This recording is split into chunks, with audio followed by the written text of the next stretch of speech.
The demand for a kidney transplant and a controversial idea used elsewhere to increase the odds of getting one. The facts can be grim.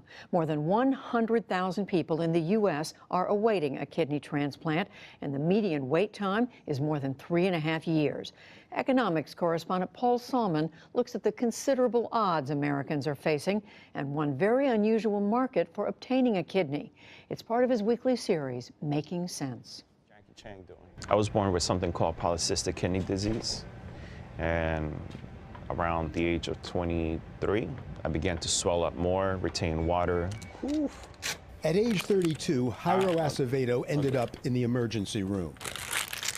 They said your kidneys have totally shut down. So for over 7 years now, Acevedo's been undergoing kidney dialysis at New York's Westchester Medical Center, learning to set the procedure up himself, in part to relieve the boredom of the 4-hour sessions 3 times a week. And the price? Each treatment is about $700 to $800. So that's $100,000 a year, Correct. A little more. It's pretty costly. In total, nearly $1 million to date, and then there's the pain. There are days when I wake up and my lower back, my kidney area, just hurts too much. It's on fire. Not to mention the mental toll. Some doctors just call it pee in the brain.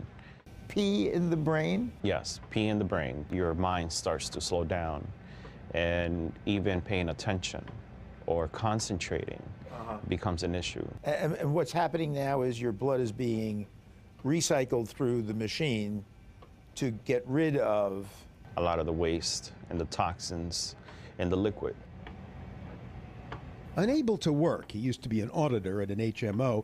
Acevedo survives on disability benefits from Social Security and medical benefits from Medicare, which picks up the total dialysis tab for Acevedo and every other such patient in America. With some 500,000 of us on kidney machines, spending on dialysis alone accounts for nearly, get this, 1% of the entire federal budget, more than the outlay for all foreign aid. And the cost of dialysis is growing. The population's getting older. A lot more diabetes, hypertension, and these all have significant impact on kidney disease. Dr. Thomas Difflow is the chief of kidney transplant surgery here. The cost of that? A transplant, all in, costs probably $120,000. At first glance, a bloody fortune, also paid by the government. But when you compare it to $100,000 a year dialysis... So if you do a transplant on somebody, and the kidney lasts for more than a year, year and a half, then the system actually saves a great deal of money. And if you look at how people do after a transplant, just from a health point of view, they do much, much better. Which means lower medical costs and the possibility of getting back to work and off disability and Medicare entirely. Stay on dialysis, though, and the medical problems and their costs compound. This machine does take a toll on your heart. Last year, Acevedo had bypass surgery. Before that, he'd had 18 stents inserted to keep his arteries open.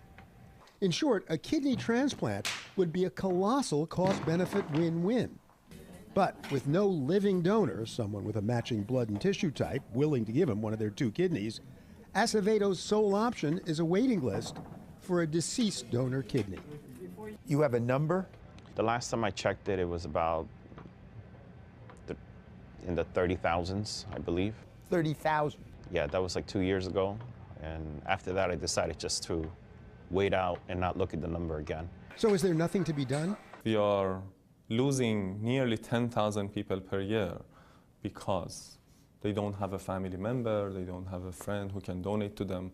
Well, consider Iran, which for 30 years has had the world's only legal market for kidneys. It grew out of necessity, says economist Mohammed Akbarpour, after the Iran-Iraq War. Because of sanctions, assets were frozen, the country didn't have even dialysis. So the government made a radical announcement. If you donate your kidneys to your fellow citizens, the government is going to compensate you. The equivalent of some $4,500 US, more than half a year's average household income in Iran. Today, recipients of live kidneys pay most of that cost at a literal market in downtown Tehran. The government pays for the actual operation. And for those who can't afford to buy from a living seller, whose kidneys have the best chance of success, cadaver kidneys are free and relatively plentiful. Akbarpur and others say the market has slashed the waiting time for a kidney down to around a year and completely eliminated the need to ask relatives or friends to donate one of theirs. Dialysis patient Zahra Hajikarimi was confident she'd be transplanted soon. I can't imagine living without the possibility of a kidney donation, of having to suffer with this disease until the very last moment of your life. So this is the solution, right? A free market for kidneys. But, and you knew this was coming, even in Iran, cash for kidneys is suspect. For one thing, most sellers are poor. Who else would run the risk of a major operation to remove a vital organ, even if you can live with just one kidney? The reason I had to sell my kidney was that my life would have completely fallen apart if I didn't do that. This Iranian would not agree to show his face on camera. I would have lost my wife, my child, my life. If I sell my kidney to feed my starving family, it's not actually a voluntary transaction. Moreover, says transplant Dr. Diflo, People would have significant incentive to hide things. How would you know if you're getting a good kidney? I'm not sure how you could regulate it as well to make sure that the donor is being taken care of medically. and there's at least one more problem with cash for kidneys, says Melanie Malillo, Come here, Jen.